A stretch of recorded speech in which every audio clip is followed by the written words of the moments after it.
Hello, good evening, everybody. Hey. Hey. My name's Stuart Adair. I'm the Brexit Party Coordinator for Gloucestershire. Huge welcome to everybody to the Guildhall in Gloucester this evening. It's a really warm evening. Thank you so much for coming. Thank you to all of our candidates for turning up. And my colleague Paul Soden, who's going to come and join me on the stage, has begged me to say a few words just before we start. So we'll have to indulge Paul. So Paul, over to you. I thought I got press ganged rather than... Good evening, everybody. Evening. My name's Paul. I'm a Brexiteer, like everybody else. I'm just an ordinary Brexiteer. Yesterday, we went to London to see the final rally, and it was a really electric experience, I have to tell you. There were moments where I felt like crying. It was that good. And Anne, well, you'll hear her in a minute. Ordinary people standing up, as well as people who know what they're talking about, and phenomenal. What I want to do is tell you some of the atmosphere there was yesterday and get you all to join in if you can. Basically, why are we here? Brexit! So what do we want? Brexit. When do we want it? Now! Right, you've all got your boards. Ready? Let's all do it together. You can stand up or be down, but all get your boards together now. This is the atmosphere that was yesterday. Let's recreate it. What do we want? Brexit! When do we want it? Now! What do we want? Brexit! When do we want it? Now! That's enough from me. So let's get straight into it. So I'm going to introduce our first candidate to you. This lady is a transformation coach. She writes on a number of topics, including organisational and personal innovation. She works internationally and she helps organisations through change and restructuring. So she's going to have her work cut out in the European Union for sure. Ladies and gentlemen, please welcome Nicola Dark.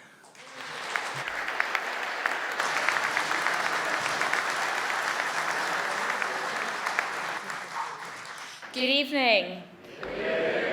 Wonderful, you're all full of beans. How is everybody feeling this evening? Sorry? Good, okay. All right, let's get excited about this. So yes, my name is Nick. I grew up in the South Hams, and I am a transformation coach. So I work with businesses on innovation, and I work with people one-to-one on personal change. And I live and breathe change right the way through the spectrum of personal, organizational, and systemic.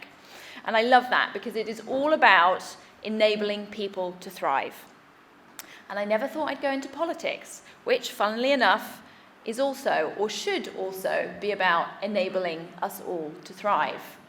But it too needs to change. And change is dependent upon individual agency, upon each and every one of us accessing our personal power, our voice, and our choice. That is democracy. And self-direction, the ability to determine your future, is precisely what enables us to thrive. But we are giving it away on a national level. And in 2016, we voted to leave, correct? Yes. And we had sovereignty enough to determine a clean exit then. But now, not only are we not leaving, but we're on the brink of surrendering that sovereignty under the guise of the word leave. And it's not leave, as you all well know. It is a treaty taking us deeper in, signing us up to further obligation, but relinquishing our ability to have a voice at the table. No influence. We're becoming a dog on a lead. So as I like to say, you can call it leave, you can call it withdrawal, you can call it a banana if you like, but it is not what the people voted for. And so we're in a dangerous position where Parliament is disregarding a vote, because 2016 was the people's vote, correct? Yes. And so any other party seeking another vote, a deal other than WTO terms, or even staying in, is fundamentally disregarding that vote, is fundamentally undemocratic. And essentially they are deciding who matters and who doesn't. They are not happy with our opinion because it is not theirs. And they even try to frighten us into voting to remain with a 23-page document explaining how the skies would fall. And what government does this? One which seeks to serve itself. one where there's a total lack of transparency. Where is the balance? Where is the balanced view? Where is the conversation about the cost of doing nothing? When I talk to businesses about innovating, before you seek to change, you always ask the question, what's the cost of doing nothing? And I am yet to hear a good argument from another party to explain why we should stay as we are. There is no conversation about a defence union that we're being tied into, which, a European army, which is answerable to who? Some politicians in Brussels, not the UK. And perhaps the euro. We see, obviously, the way that every other kind of member state has gone, ever closer union. Is there a fiscal union that we would slowly be tied into? It's not up for conversation. And the EU's stated aim is ever closer union. And so I would read that as ever-growing control and ever-diminishing agency. And this is ultimately the fundamental ideological flaw in the EU, is that we all want to be respected as individuals. And the EU paints itself as being in alignment with diversity by welcoming all under one roof. But in fact, that ever closer union creates hegemony. It swaps the local ecosystems for en masse, top-down, centralized power, removing the ability to be an individual nation state. And so collectively, we must take responsibility for our future. And I like to quote Gandhi and say that it's down to each and every one of us to be the change we want to see. And so we must come together to collectively decide how we want to govern ourselves. And at the Brexit Party, we are a diverse group. We come from across the political spectrum. The conversation of left and right is now a little out of date. And unlike Westminster or the EU, the Brexit Party unites around what matters. That is the human element, each and every one of us and our democracy. It's fundamentally about reconnecting to our common humanity, where we find unity in understanding that we are all equal people. And we seek to reform the system with that as its heart. And the Brexit Party's diversity is brilliant because we can set the example of getting better at the debate that is so desperately needed, where it is okay to have different views, to think differently, but talk about it constructively. Any finger-pointing, blaming, telling people their vote doesn't matter, or they don't deserve a vote. Well, if you can't play nicely here, how do you expect to engage on a European or an international stage? And finally, our diversity means that we can get creative in coming up with new ways. So let's look up and out, and let's step in to the future that we can create together, to global, not just European opportunities. And set your vision for what that can look like. Can you imagine living in a country where we can make our own laws? Living in a country where we can decide who we trade with, where there is true freedom of speech. You're all feeling it, I know, aren't we all? So please, on the 23rd of May, vote for the Brexit Party. Stand united with us. Because it is each and every one of us playing our various individual part in this. We stand united to restore democracy, leave the EU on WTO terms, and it is together that we will change politics for good.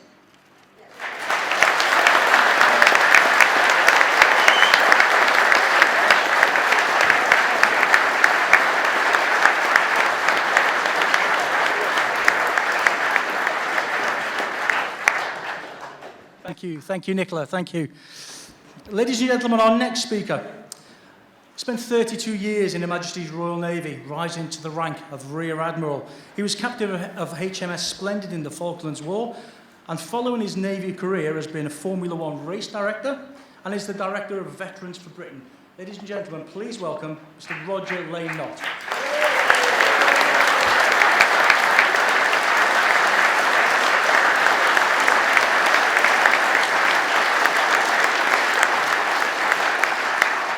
Good evening, Gloucester. I think I'm coming home, really, because all my father's family came from Bishop's Cleeve, and all my mother's family from Almondsbury, which was in Gloucestershire in those days, not Avon or Bristol or whatever they call it now. Indeed, my grandfather's house is underneath the RAC tower at the M4-M5 interchange and was compulsorily purchased in 1960. So I have a strong link with this area. You've heard my background in the Navy. We voted to leave the EU after 4 years of subjugation. So when I talked to Remainers, I asked them, can you explain why a trading bloc needs a flag, an anthem, several presidents, a parliament in 2 places, an army and a defence union, and insists on member states resigning their own sovereignty?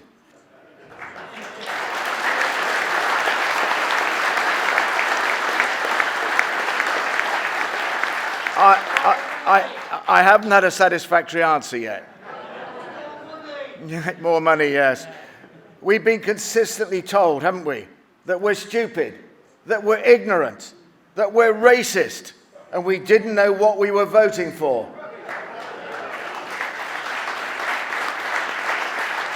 Parliament has failed to implement the referendum results, and any of you who were watching the television this afternoon in Parliament, it was awful. Running the country has come to a complete standstill.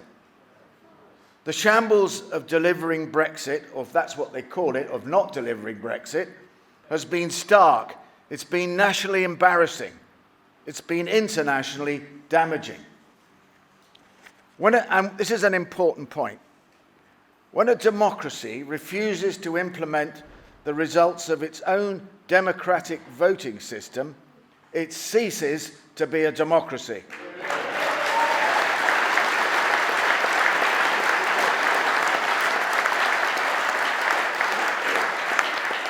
So why has Nigel Farage created the Brexit Party? Well, politics is broken. There's a complete failure of the current party politics in UK, and particularly so to those who gave their lives in 2 world wars and the more recent conflicts for our freedom and upholding democracy.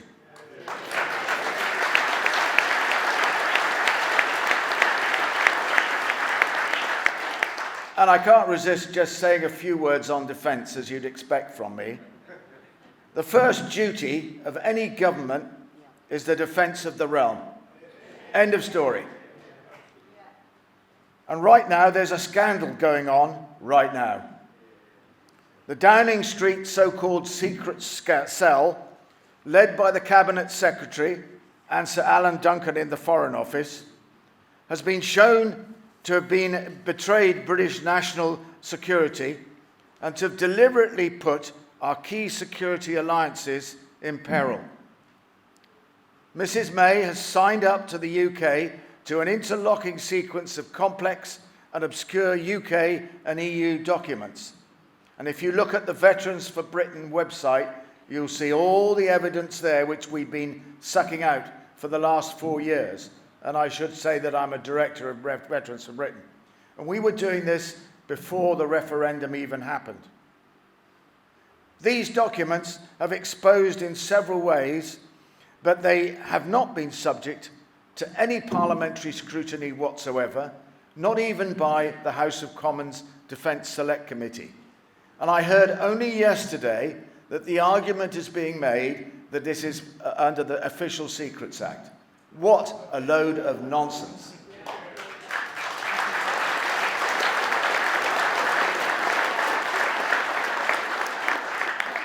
The current intention is to lock the UK by international treaty into a vassal state role as a rule taker without any say immediately after us leaving the EU. We're turning our backs on 70 years of the Five Eyes intelligence agreement with the USA, Canada, Australia, New Zealand, and the UK. And this is a crucial part of keeping us safe. It's not in the UK's interest to stay in these EU agreements, and we effectively would not have left the EU. We should cooperate, certainly, but we should not integrate with our European friends.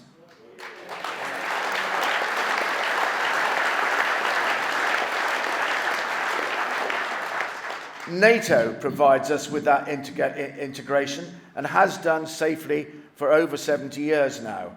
And do you know that part of this, they even want to try and suck our independent nuclear deterrent into this? And we're not going to allow it to happen.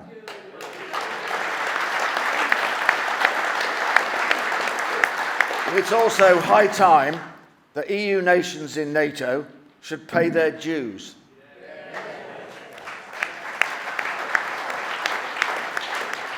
It really is quite remarkable that only Estonia, Greece, Poland and the UK, yes, Greece, Poland and the UK are the only one who pay the prescribed 2% of GDP. The only ones. Isn't that awful? So let's get back to the Brexit Party. We're not specifically looking for a protest vote, although we may well get one, but opening up a huge opportunity to put people, and especially young people, first.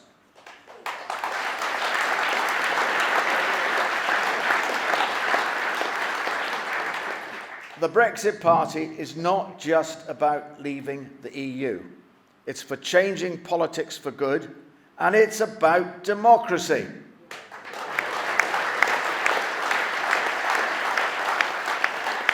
So what do we want? No fancy manifesto. We've seen enough of those, haven't we, with the Conservative and the Labour manifestos that they don't follow. We are quite straightforward. We want to leave the EU on WTO rules. Everybody seems to be frightened, and I don't understand why. Project Fear again. WTO rules is what we want. And we want our elected MEPs, many of which, and we were all together in Olympia last night, some really talented negotiators, businessmen, people who've been around and done things and achieved things. We want to have a significant role in future negotiations. And ultimately as well, we want to leave the single market and the customs union.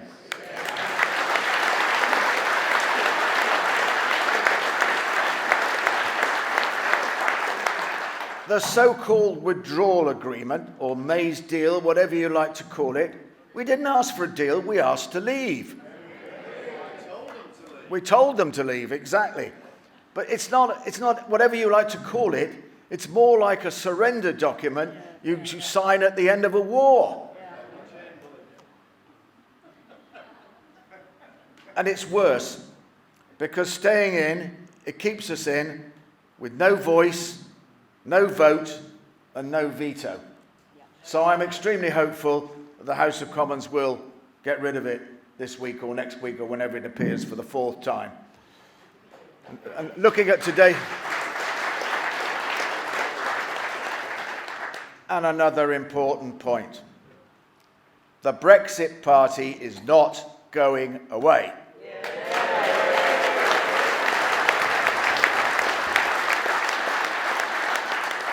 This is about far more now than just leaving the European Union. Our job is far bigger than that and just campaigning for Brexit. We have to transform the political landscape and sweep aside a system that serves only itself. If Parliament decides to revoke Article 50, as you hear many people talking about today, then the Brexit Party would win the next general election and reverse it.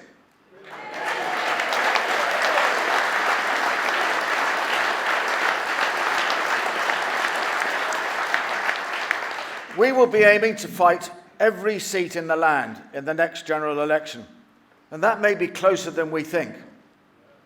We'll be seeking major reform of both houses of Parliament, the civil service, and a new order of how we are democratically governed.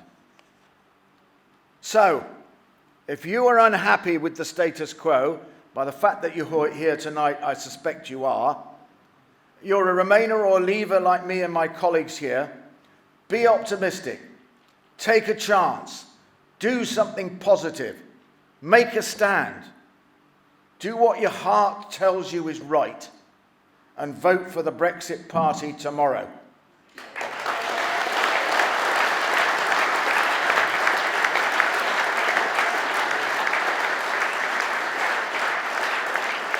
And finally, as us submariners say, deep down, you know it makes sense.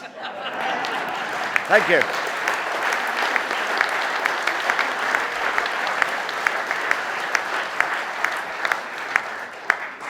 Brilliant. Thank you very much, Roger. Our next speaker, ladies and gentlemen, trained and worked as a nurse before moving on to raise funds for various charities and hospitals.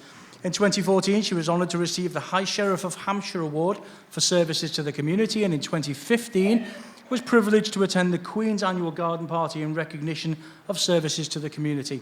Please welcome Christine Jordan.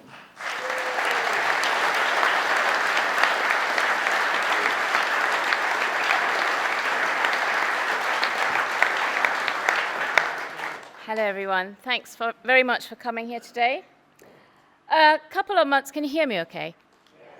A couple of months ago, I, like many others, felt dejected that Brexit was being taken away from us, that we were being deliberately ignored, betrayed, and our voices drowned out.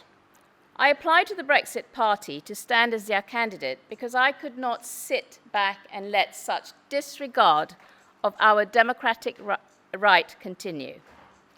My CV said ex-nurse, ex-cabin crew, ex-charity fundraiser, and I was selected. Because that is what the Brexit Party is about, the public. We are people from across the political spectrum and of different backgrounds. We have left our normal, everyday, quiet, anonymous lives to stand up for our country.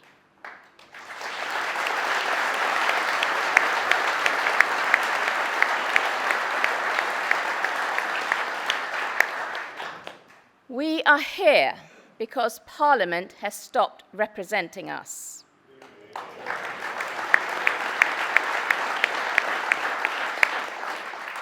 A majority of them have gone back on their word because they want to remain in the EU. So why on earth should we allow Westminster to send anyone from their respective parties to the EU? Parliament told us it was a once-in-a-generation vote and that the result would be honoured. Instead, we are spending £150 million on elections we were told would never take place, and we have agreed to pay the EU £39 billion. We are constantly being told that we did not know what Brexit meant. The majority in Parliament have conveniently ignored manifesto pledges which won them their seats. The Brexit Party want the referendum result upheld. No backroom deals and no more referendums.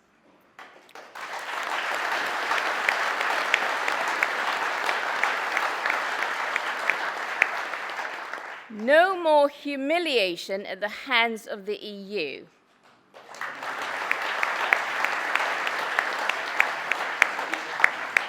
Michel Barnier in 2016 said, "I'll have done my job if, in the end, the deal is so tough on the British that they'd prefer to stay in the EU." He obviously does not realize that the majority of us are a lot tougher than he imagines.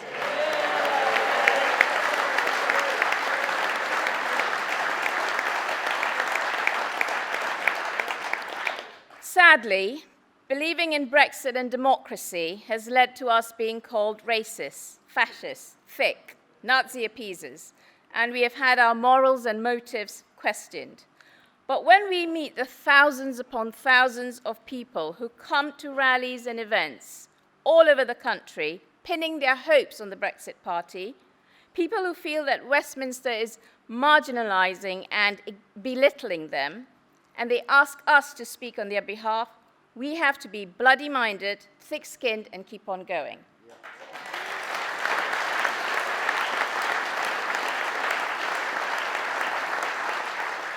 What other choice is there? Do we allow a minority to dictate to us what they think Brexit meant? No. A minority for whom democracy is democracy only when it matches their own opinion. We want to leave the EU, not Europe. Our shared values, friendships, history, and our love for Europe remains unchanged. But who has control of our country?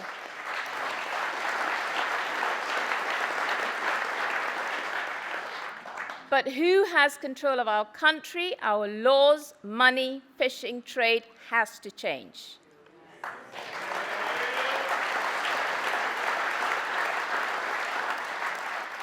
The EU has systematically removed our country's independence and taken control through a series of treaties. Our democracy is precious. We do not take it for granted, and we will not give it up.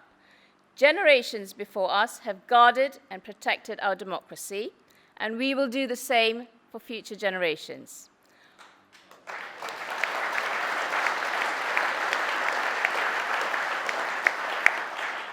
What will we say to the younger generation if we do not? What will they say to their children if we do not? We are not afraid of our future outside the suffocating control of unelected EU bureaucrats because we believe in our country, even if the majority of parliamentarians don't appear to.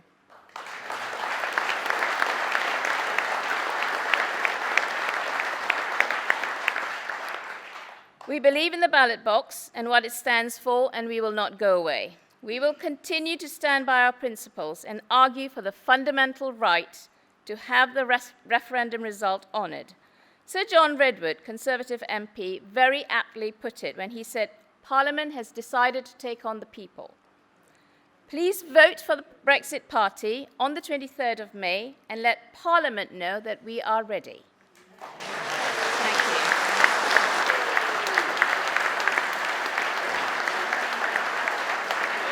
Ladies and gents, I don't really think our next speaker needs much of an introduction, but I'm going to introduce her anyway. She was first elected to the House of Commons in 1987, a stalwart Conservative for 55 years, who allegedly retired from politics in 2010. But she's back, and she's fighting for Britain. Ladies and gentlemen, Anne Widdecombe.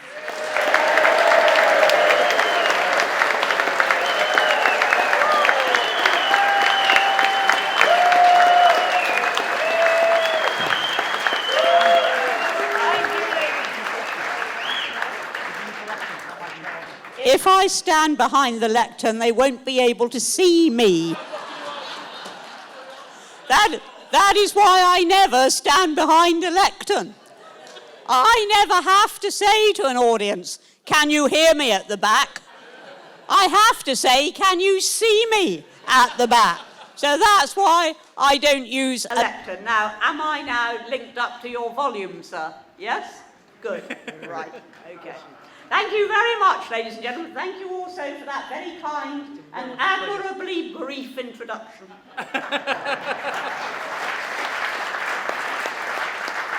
It's substantially better than one I got not long ago, when the chairman was also trying to be brief, but he was also in a terrible fluster because the meeting had overrun.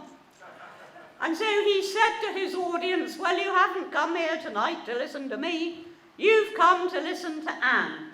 So I'm not going to dwell on her biological details."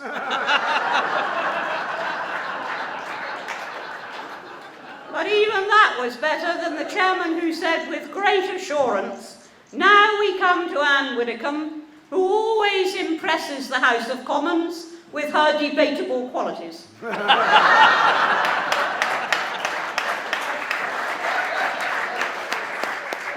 Ladies and gentlemen, I want to ask you some questions. Will you answer them? Yes. So the first is this. Is it possible both to stay in the EU and to have control over our own laws? No. And is it possible both to stay in the EU and to have control over our own borders? No. And is it possible both to stay in the EU and to have control over our own trade? No. And finally, is it possible both to stay in the EU and to be governed by our own democratically elected government? No. Well, those 4 no's are why Britain voted to leave in 2016.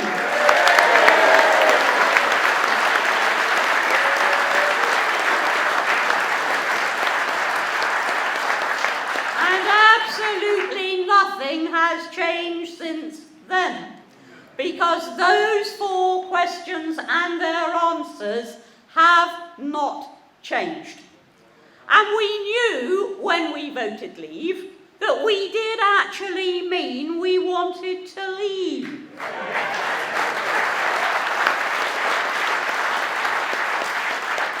And it seemed initially that the politicians understood that as well. Because in 2017 there was a general election and both main parties pledged in their manifesto to deliver Brexit. And immediately after that general election, on Sunday morning following that Thursday, on the Andrew Marr show,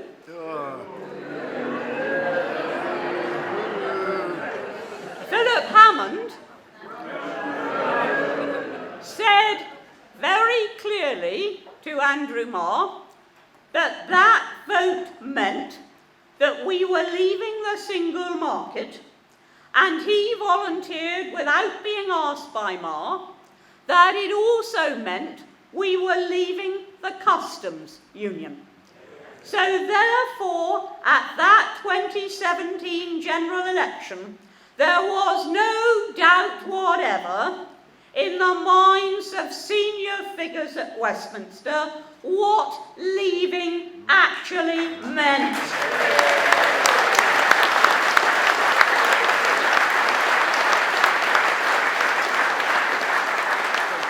And what has happened since was never inevitable.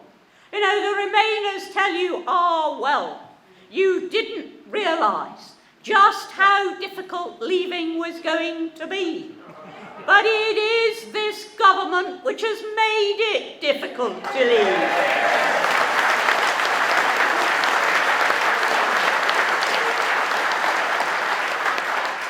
We didn't need their permission to leave. We didn't need an agreement on how we should withdraw. We didn't need any of those things. All we had to say to them right at the start was, we are going on such and such a date, and all that remains to be discussed is any remaining financial obligations and the terms of trade thereafter. And there is nothing else to discuss.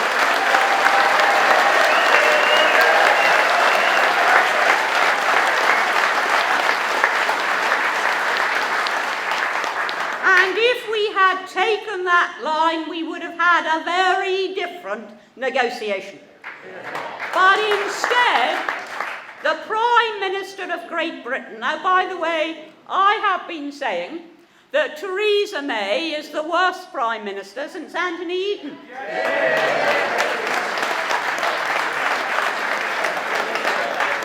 Well, I apologise to Anthony Eden. She is worse than him, worse than Chamberlain, and worse than any other Prime Minister when it comes to safeguarding British interests in the whole of our history.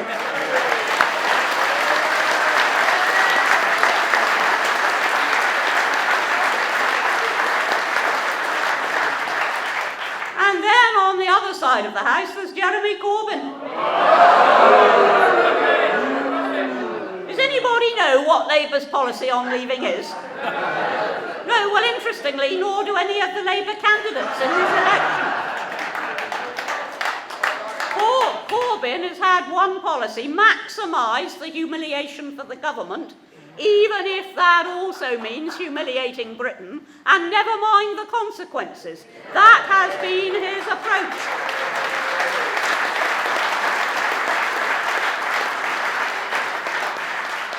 And it is largely because of that that we haven't had any sort of Brexit. However, let's be very clear. Yesterday, Theresa May talked about being bold. Now, being bold normally means you're going to be brave, you're going to make a fight for it, you're going to be adventurous. To Mrs. May, being bold means you run up the white flag. And you give Corbyn everything he wants, and Juncker everything he wants, and everybody else everything they want.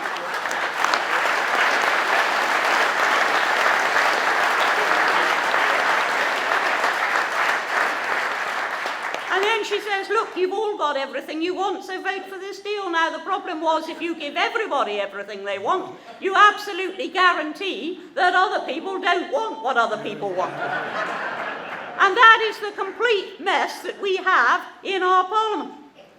Now, I do not know for how much longer Mrs. May can survive.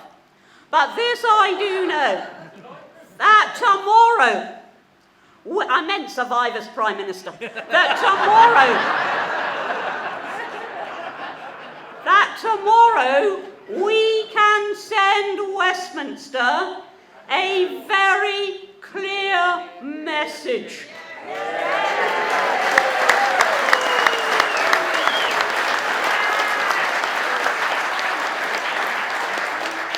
We can say, we voted for Brexit, we want Brexit. What you are offering us now is not Brexit, and if you do not let Britain leave, we will make sure that you leave.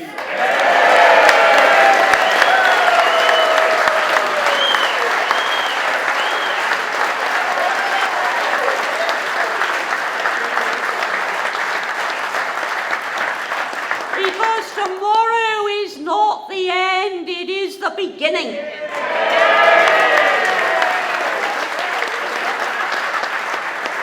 And if they don't give us Brexit, then it won't only be a question of whether Mrs. May can survive much longer as Prime Minister, but of how long they can survive in their seats as members of Parliament.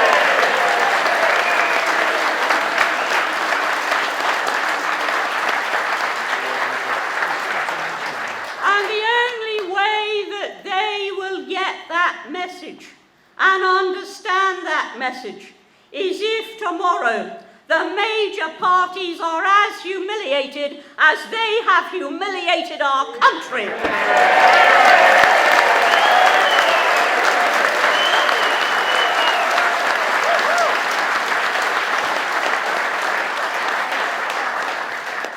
This is about more than a party. This is about a cause, but this is about a country, our country, which we will get back.